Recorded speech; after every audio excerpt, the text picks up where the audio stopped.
Alors, bonjour et bienvenue dans ce nouvel épisode, c'est Nicolas de la chaîne Mister Dividende. Alors pour ceux qui ne me connaissent pas encore, je rappelle que je partage avec vous ma méthode pour générer un revenu passif stable et sécurisé en investissant en bourse. Je publie en règle générale 2 à 3 vidéos par semaine, donc faut pas hésiter, inscrivez-vous, c'est entièrement gratuit.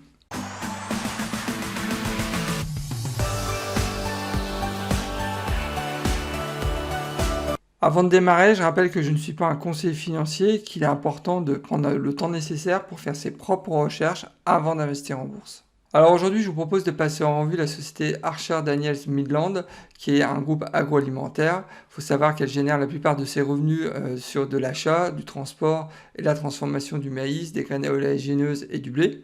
La répartition du chiffre d'affaires est répartie sur trois secteurs. Le premier, c'est tout ce qui est matières premières, donc ils appellent ça service agricole, où ils réalisent 76% de leur chiffre d'affaires.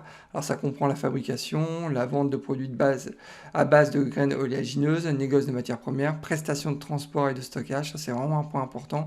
C'est un de leurs atouts, un de leurs points forts, et je vais y revenir un peu plus loin dans la vidéo. Ensuite, donc la deuxième activité, c'est tout ce qui est la transformation. Donc ils appellent ça solution glucides, où ils réalisent 15% de leur chiffre d'affaires. Donc en fait, ils transforment ou ils convertissent le maïs, le blé en amidon et en édulcorants qui sont ensuite utilisés dans les boissons gazeuses, et les céréales et le pain. Et enfin, ils ont un nouveau département ou une nouvelle activité. Depuis 10 ans, ils ont lancé l'activité nutrition qui réalise actuellement 8% de leur chiffre d'affaires. Ça comprend donc tout ce qui est nutrition humaine, animale, mais aussi santé et bien-être. Et ça, c'est une activité qui va fortement se développer dans les années à venir. Ils ont vraiment massivement investi et ils souhaitent justement s'orienter sur le département nutrition qui est bien évidemment à une plus forte valeur ajoutée et aussi des marges bien plus intéressantes que tout ce qui est produits agricoles et tout ce qui est aussi transformation de maïs et de blé par exemple. Enfin, la répartition donc, du chiffre d'affaires, elle est sans surprise. Ils font 42% de leur chiffre d'affaires avec les États-Unis. Et j'ai pu noter aussi deux concurrents. Le premier, c'est Ingrédion, symbole INGR. Et ensuite, j'ai Bug aussi, symbole BG. Alors, je tenais à remercier Lucas qui m'a demandé il y a quelques semaines de passer en revue la société Archer Daniel Midland. Donc merci à toi, ça m'a permis de me mettre à jour. Bon, je connaissais déjà cette société, hein, je suis actionnaire depuis maintenant un peu plus d'un an. Et ce que je vous propose en fin de vidéo, c'est de vous montrer en toute transparence les positions que j'ai actuellement sur cette société. Alors le symbole de Archer Daniel Midland, c'est ADM du secteur donc des consumer staples dans l'industrie agricole.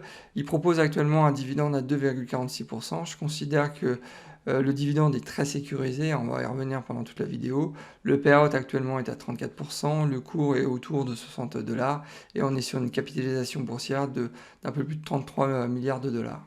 Alors jetons un coup d'œil sur l'analyse du titre, à savoir que le rendement actuel du dividende est inférieur de 19% par rapport à sa moyenne sur 5 ans. Je rappelle que son dividende actuel est à 2,46% alors que sa moyenne sur 5 ans, on a un dividende à 3,02%.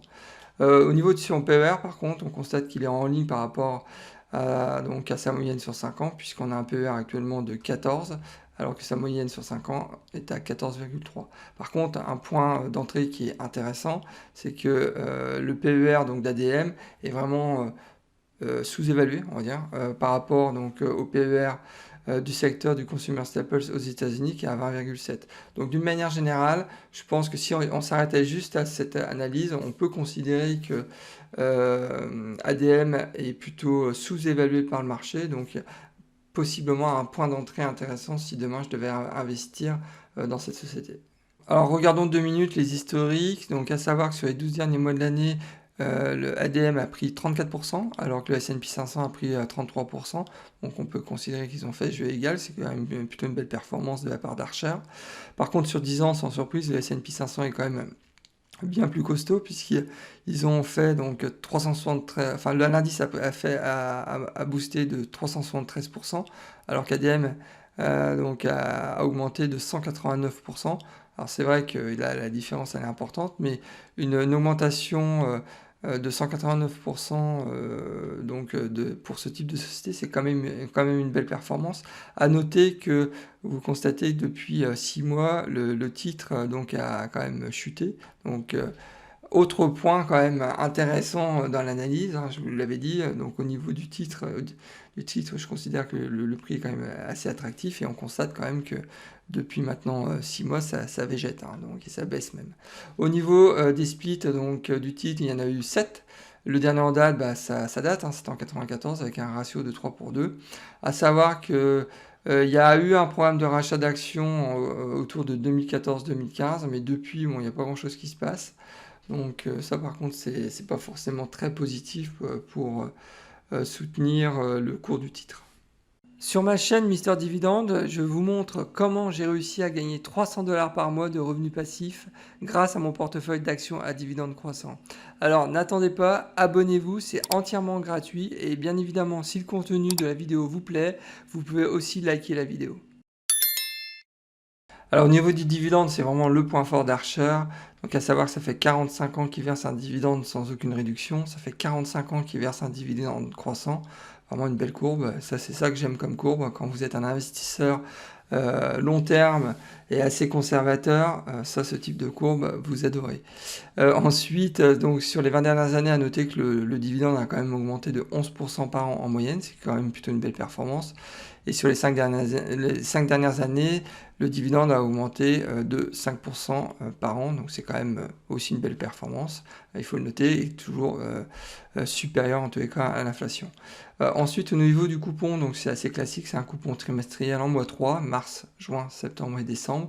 Le coupon annuel est actuellement à 1,48 $. À savoir aussi que pendant les crises, bien évidemment, Archer Daniels Midland a réussi à augmenter son dividende pendant la crise financière de 2007 et 2009 et ils ont fait pareil pendant le Covid, donc ça les a pas empêchés d'augmenter aussi leur dividende. Ils ont même augmenté donc de 2,8%, c'était en janvier 2021. Donc vraiment très positif hein, concernant le dividende d'Archer, donc il n'y a vraiment rien à dire. Alors jetons un coup d'œil sur les indicateurs financiers, le payout c'est très bon, il est actuellement à 30%, l'année prochaine il sera à 34%, mais si on regarde aussi l'historique, hein, il est toujours entre 30 et 56%, c'était le pic en 2016. Donc quand vous êtes un investisseur qui privilégie le dividende et que vous avez ce type de statistiques, hein, moi ça me rassure en tous les cas. Hein. Donc ça permet une fois de plus hein, de sécuriser le dividende et aussi de conforter l'investisseur dans son choix, dans son arbitrage d'investir dans cette société. Donc ça, c'est vraiment un point qui est très positif. Ensuite, le bénéfice par action, on constate que depuis 2016, il est en constante évolution, donc c'est plutôt positif.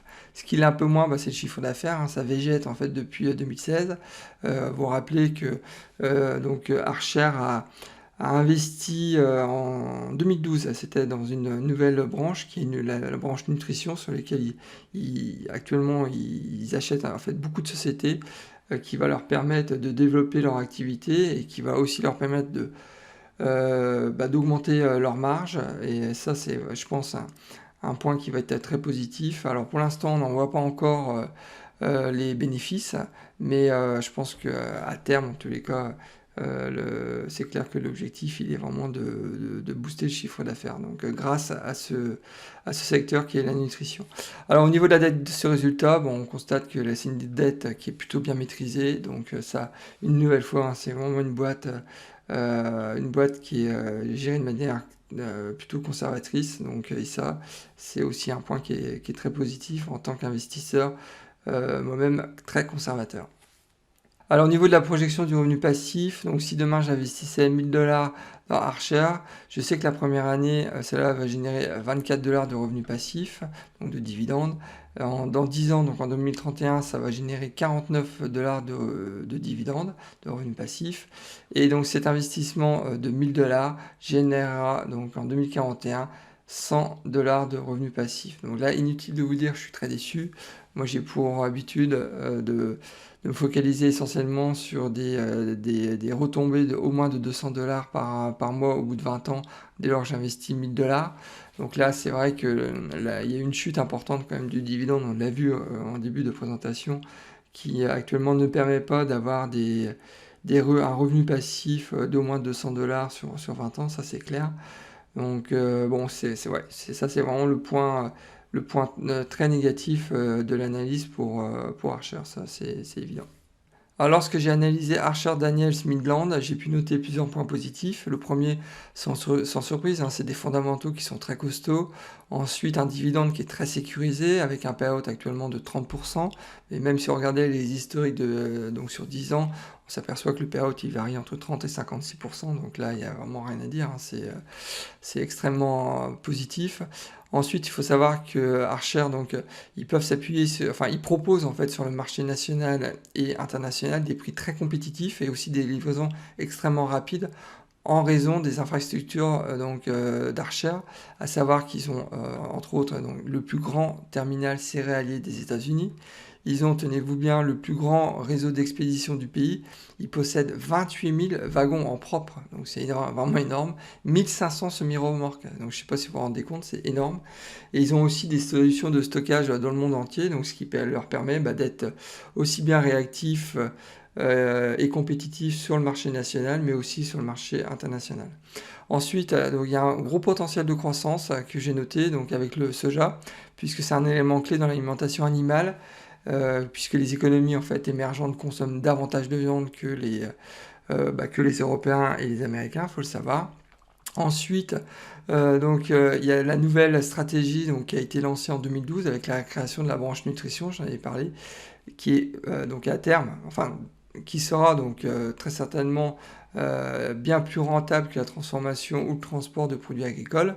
Donc actuellement, je vous rappelle que cette branche fait 8% du chiffre d'affaires, mais l'objectif, il est clair, c'est de faire 25% du chiffre d'affaires donc avec la branche nutrition. Donc je pense que là, ils sont vraiment dans un ils sont en train de se transformer, donc c'est vraiment une société qui est en pleine mutation, et dès lors que le chiffre d'affaires du secteur de la nutrition va commencer à augmenter, vous allez voir, le cours du titre va booster, j'en suis quasiment persuadé. Donc maintenant, il faut juste qu'il se transforme, qu'il transforme l'essai en fait. J'ai tout de même noté plusieurs points de vigilance concernant Archer. Le premier, c'est le manque de croissance de chiffre d'affaires sur 10 ans. On l'a vu, c'est vrai que le chiffre végète depuis quelques années. Ensuite, un dividende qui est inférieur à 3%. Et bien évidemment, le corollaire de tout ça, c'est une projection du revenu passif qui est actuellement à 100 $, donc bien en dessous de mon objectif de 200 $. Avant d'investir dans Archer, je pense qu'il est important aussi d'avoir en tête qu'il y a des facteurs extérieurs qui peuvent avoir un impact important sur le business. Donc d'une part, par exemple, donc, il y a les conditions climatiques qui peuvent avoir un impact direct sur les productions, type sécheresse. Ensuite, comme on est sur un business à l'international, à la fois en amont mais aussi en aval, donc il y a forcément un risque des taux de change. À noter aussi qu'il peut avoir un impact business quand il y a des guerres commerciales entre deux pays, comme les États-Unis et la Chine par exemple. Et enfin, faut savoir que le business d'Archer est aussi lié à la politique agricole des États-Unis. Je vous rappelle que les États-Unis subventionnent de manière très importante le maïs. Et donc, dès lors que demain, les subventions étaient amenées à se réduire, donc là, typiquement, ça pourrait avoir aussi un impact important sur l'activité d'Archer. À noter aussi que la réglementation donc sur l'éthanol est actuellement très positive pour le business d'Archer. Mais si demain, donc cette réglementation venait aussi à évoluer dans le mauvais sens, donc il y aura aussi un impact important pour leur activité. Alors pour résumer, vous aurez compris que je considère qu'actuellement le prix d'Archer est plutôt attractif. Il y a vraiment un potentiel de rendement intéressant sur Archer. Dès lors qu'ils auront transformé l'essai, qu'ils auront en fait sur la partie nutrition vraiment développé des produits qui peuvent les faire décoller, là je suis certain que le titre va vraiment décoller, ça c'est évident. La sécurité du dividende, j'en ai parlé à de nombreuses reprises, elle est vraiment très bonne. Actuellement, on a un payout à 30, mais regardez aussi les historiques, donc c'était vraiment très bon, donc ça me rassure en tous les cas en tant qu'investisseur qui cherche le rendement. Enfin, la projection du revenu passif actuellement, c'est très mauvais. Donc ça, c'est vraiment la déception de cette analyse pour le coup. Alors, je considère qu'ADM peut correspondre à un investisseur conservateur comme moi. Donc, et pour preuve, moi, je suis déjà actionnaire depuis un peu plus d'1 an. Donc c'est vrai que c'est une société qui présente vraiment des fondamentaux qui sont solides, qui sont dans le monde agricole depuis très longtemps.